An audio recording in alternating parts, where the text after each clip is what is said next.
जननायक जनता party 2024 के चुनाव को लेकर एग्रेसिव मोड में आ गई है। पार्टी के राष्ट्रीय अध्यक्ष अजय सिंह चौटाला, डिप्टी सीएम दुष्यंत चौटाला और पार्टी महासचिव दिग्विजय चौटाला तीनों ही फील्ड में उतर गए हैं। जेजेपी 3 टायर सिस्टम के हिसाब से अपनी पॉलिटिक्स को नई धार देने का काम कर रही है। जेजेपी 2024 के चुनाव में बीजेपी के साथ गठबंधन करना चाहती है और लगातार इसके पक्ष में बयान दिए जा रहे हैं। लेकिन इसके साथ साथ जेजेपी अपने स्तर पर भी 10 की 10 लोकसभा सीटों और 90 विधानसभा सीटों पर चुनाव लड़ने की तैयारी में भी जुट गई है। पार्टी ने 3 तरह से पॉलिटिक्स का एक रोड मैप तैयार किया है। पार्टी के राष्ट्रीय अध्यक्ष अजय सिंह चौटाला सभी जिलों में जाकर पार्टी के संगठन की बैठक ले रहे हैं। वो पदाधिकारियों और वर्करों में पार्टी के लिए पसीना बहाने के लिए जागरूक कर रहे हैं, उनमें करंट उड़ाने का काम कर रहे हैं। दूसरे स्तर पर डिप्टी सीएम दुष्यंत चौटाला शहरी वोटरों के साथ में अपना जुड़ाव बढ़ाने के अभियान में जुट गए हैं। दुष्यंत चौटाला 10 शहरों में जाकर अपनी पार्टी के कार्यक्रम कर चुके हैं। दुष्यंत चौटाला हर शहर में 28 से 30 कार्यक्रम कर रहे हैं। इन कार्यक्रमों के जरिए जेजेपी शहरी वोटरों में अपनी पैठ बढ़ाने का काम कर रही है। जेजेपी ये दिखाना चाहती है कि बीजेपी की तरह वो भी शहरों में अपना जनाधार बढ़ा सकती है, शहरों में अपना रसूख बना सकती है। आज भी दुष्यंत चौटाला सोनीपत और गन्नौर विधानसभा क्षेत्रों के दौरे पर हैं। दुष्यंत चौटाला शहरों में जाकर अपने परिवार की सियासत को एक नया रूप दे रहे हैं, क्योंकि चौधरी देवीलाल से लेकर अजय सिंह चौटाला तक सभी के सभी की साख आमतौर पर ग्रामीण वोटरों पर ज़्यादा रही है। लेकिन दुष्यंत चौटाला अब ग्रामीण वोटरों के साथ साथ शहरी वोटरों को भी जेजेपी के साथ जोड़ने के अभियान पर निकल चुके हैं। तीसरे पार्ट के तौर पर पार्टी महासचिव दिग्विजय चौटाला भी फील्ड में उतरे हुए हैं। दिग्विजय चौटाला अपनी पार्टी के मजबूत जनाधार वाले इलाकों में जाकर गांव में लोगों के साथ रूबरू हो रहे हैं। दिग्विजय चौटाला साफ तौर पर संदेश दे रहे हैं कि दुष्यंत चौटाला ने उन्हें ग्रामीणों की समस्याओं को सुनने के लिए और सुलझाने के लिए भेजा है।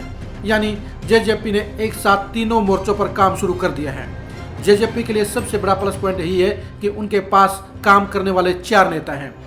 अजय सिंह चौटाला, दुष्यंत चौटाला और दिग्विजय चौटाला के बाद नैना सिंह चौटाला भी पार्टी के लिए बड़ा काम कर सकती हैं। 2019 के चुनाव में भी नैना चौटाला की हरी चुनरी चौपाल ने सियासत में खलबली मचाने का काम किया था। फिलहाल अजय सिंह चौटाला, दुष्यंत चौटाला और दिग्विजय चौटाला तीनों ही अलग अलग क्षेत्रों में जाकर जेजेपी के जनाधार को मजबूत करने के अभियान में जुट गए हैं। जेजेपी को पता है कि सत्ता की नाराजगी के साथ साथ 2024 के हालात उनके लिए बेहद चुनौतीपूर्ण हैं। इसलिए समय रहते ही जेजेपी चेत गई है और तीनों ही नेताओं ने फील्ड की तरफ रुख कर लिया है। दुष्यंत चौटाला बीजेपी को दिखाना चाहते हैं कि शहरों में वो अकेली पार्टी नहीं है, बल्कि जेजेपी का भी अपना जनाधार है, अपना रसूख है और उसका वोट बैंक आमने सामने की टक्कर में डिसाइडिंग फैक्टर साबित हो रहा है। इसलिए दुष्यंत चौटाला सभी शहरों में जाने के प्रोग्राम को अमली जमा पहना चुके हैं। वो आधे जिलों का दौरा कर चुके हैं और अगले 2 महीनों के दौरान बाकी के सभी 12 और जिलों के वे दौरा करने का काम करेंगे और शहरी क्षेत्रों में जनता के साथ सीधा जुड़ाव करने की कोशिश करेंगे। आप दुष्यंत चौटाला और दिग्विजय चौटाला के इन कार्यक्रमों के इन वीडियो के देखिए। इनमें आपको नजर आएगा कि दुष्यंत चौटाला और दिग्विजय चौटाला के कार्यक्रमों में काफ़ी भीड़ जुट रही है। दुष्यंत चौटाला डिप्टी सीएम पद को किनारे रखकर दुष्यंत चौटाला बनकर ही फील्ड में उतरे हुए हैं। वो बाज़ारों के बीच में जाकर व्यापारियों के बीच में जाते हैं, कर्मचारियों के बीच में जाते हैं, इंडस्ट्री के बीच में जाते हैं और मौके पर ही समस्याओं का समाधान करके अपनी छवि को मजबूत करने का काम कर रहे हैं। दिग्विजय चौटाला भी अपने गांव के पार्टी के जनाधार को मजबूत देने के लिए पसीना बहा रहे हैं। यानी जेजेपी के तीनों ही नेताओं ने अलग अलग जिम्मेदारी लेकर पार्टी की 2024 की सियासी मुहिम को आगे बढ़ाने का काम शुरू कर दिया है। जेजेपी बखूबी जानती है कि कांग्रेस और बीजेपी के साथ बराबर की पार्टी बने रहने के लिए उसे बेहद मेहनत करनी होगी और 2024 के प्रदर्शन को कायम रखने के लिए उसे अपने वोट बैंक को बरकरार रखना होगा।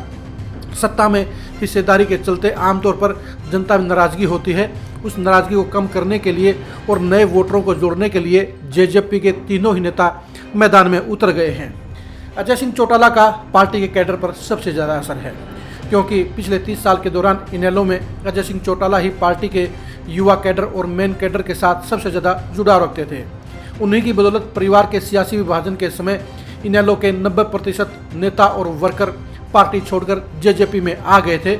अब उसी कैडर को अपने साथ बुलंदी के साथ लामबंद रखने के लिए अजय सिंह चौटाला ने पार्टी के कैडर की मीटिंगों को लेने का काम शुरू किया है। वह सभी जिलों में जाकर पार्टी के कैडर को मजबूती देने का काम करेंगे, उनके हौसले बुलंद करने का काम करेंगे। दुष्यंत चौटाला शहरों और गांव में दोनों ही जगह पार्टी का मोर्चा संभालेंगे। वे पार्टी की अगुवाई करते हुए सबसे पहले शहरी क्षेत्रों में जाकर पार्टी के जनाधार को नया स्वरूप दे रहे हैं। वे पार्टी को ग्रामीणों की पार्टी के साथ साथ शहरी क्षेत्रों में भी मजबूत पार्टी का दर्जा देने के अभियान पर निकल गए हैं। दिग्विजय चौटाला पहले की तरह लगातार फील्ड में रहकर युवाओं को पार्टी के साथ जोड़ने का काम अंजाम देने का काम करेंगे। तीनों ही नेताओं की तिगड़ी जेजेपी को 2024 के चुनाव में मजबूत पार्टी के तौर पर बरकरार रखने के अभियान में जुट गई है। जेजेपी 2024 के चुनाव में भी किंग मेकर की भूमिका को बरकरार रखना चाहती है। इसलिए जेजेपी के तीनों बड़े नेता 1.5 साल पहले ही एक्टिव मोड में आ गए हैं और जेजेपी को कांग्रेस और बीजेपी के बराबर की पार्टी बनाने की मुहिम में जुट गए हैं। जेजेपी के नेताओं की रणनीति पर हमारी खास नजर रहेगी। जेजेपी से जुड़ी खबरों के लिए आप लगातार खरी खरी न्यूज़ के साथ जुड़े रहिए। नमस्कार।